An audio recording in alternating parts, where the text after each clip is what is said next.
Good morning and good evening, everyone.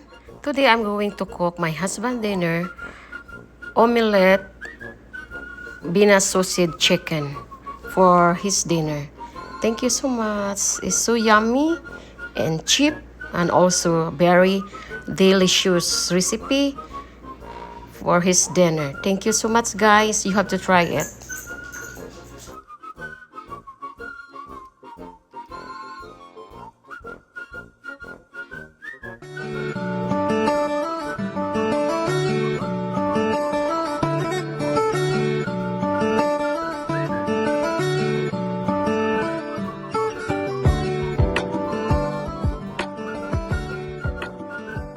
Hello guys, today I'm going to cook my husband dinner.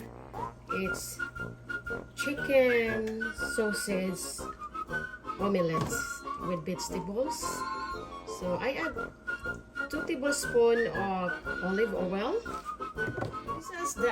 These are the ingredients. This is the Vienna sausage, onion leaves, and this is zucchini, and bell pepper, garlic, and tomatoes,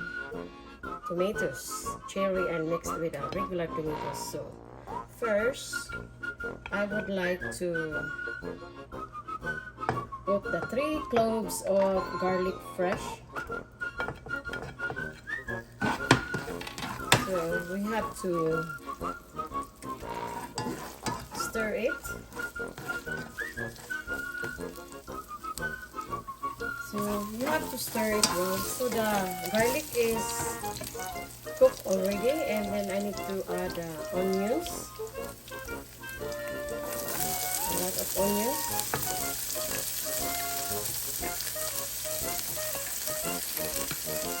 So you have to stir it until the onion is cooked and garlic.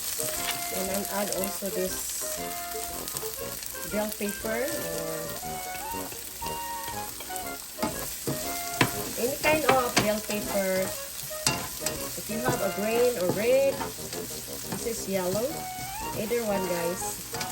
It's very delicious, and this kind of vegetables. So now is the cherry. You have to add the cherry and tomato.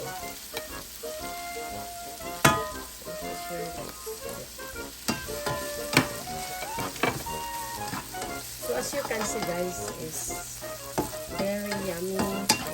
It's very fresh, and it's supposed to be normally you have to cook omelette breakfast, every breakfast, but it's up to you. But you know, I need to cook my husband food. And then after this, the zucchini. The zucchini.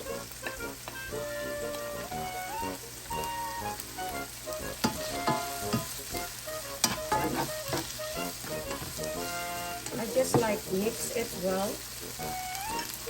And then the Vienna sausage is very cheap. I bought this in Walmart. It's like 90 cents. The can, 1 can, a small can. It's like 5 pieces, 5 or 6 pieces. So as you can see, guys, here, just put that onion leaves. The rest we leave this for decoration.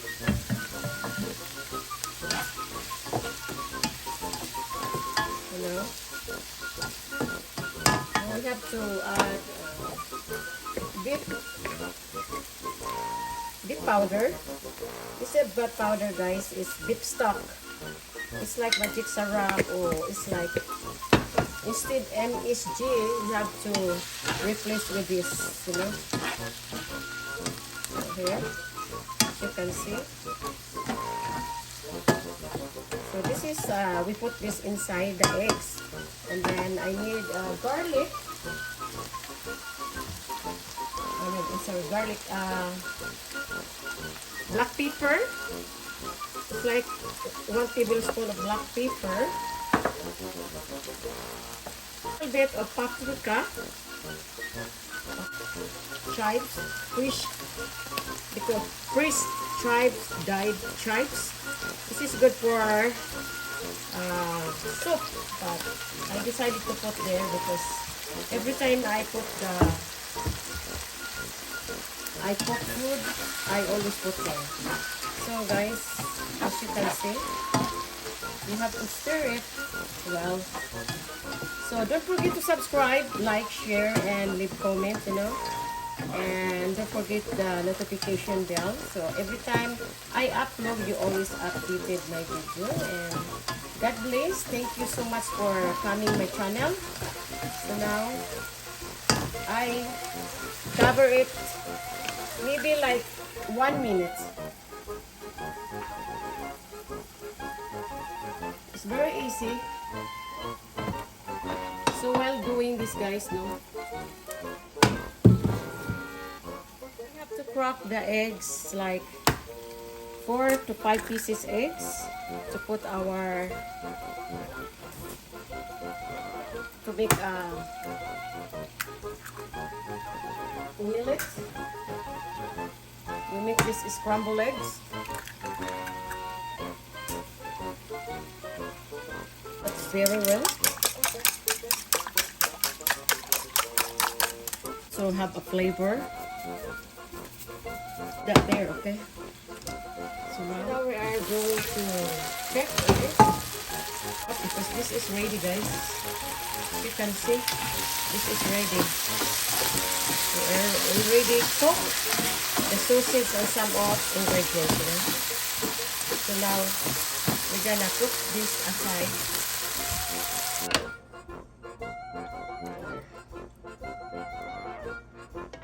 We have to make sure that it's too hot. So now I'm going to put this, make a scrambled egg. There. I'm making sure that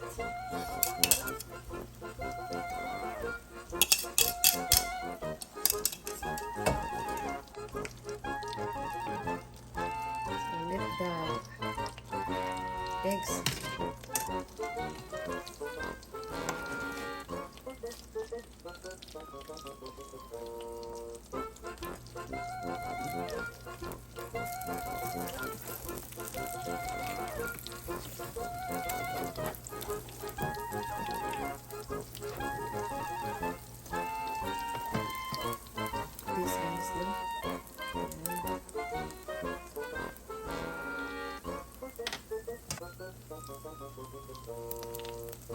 as you can see.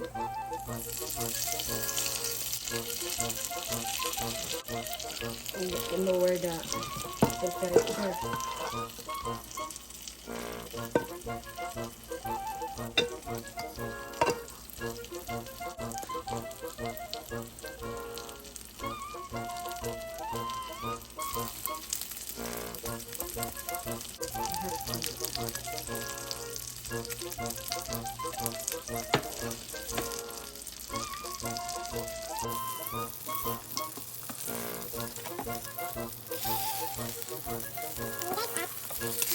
Ayan, guys. Ayan. As you can see, guys. Babad lang natin yun. Ayan, guys. Look at that. It's not really because it's too big. Sounds like I mean, this is invented recipe. It's kind of like that. So guys, as you can see, it's cooked already, and I try not too much melt the cheese because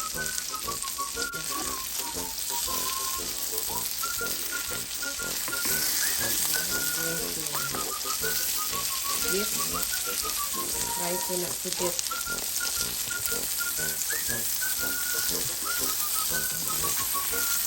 Oh, wow.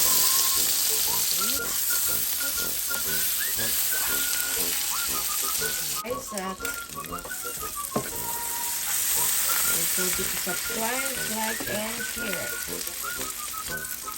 Look at the cheese, guys. Look at that. Cartoon. Thank you for watching, and what I say, don't forget to like and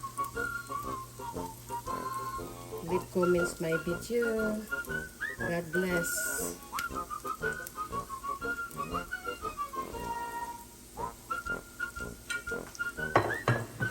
So now, my husband dinner is ready to serve. Thank you so much. It's big, huge omelette, guys. Chicken sausage omelette.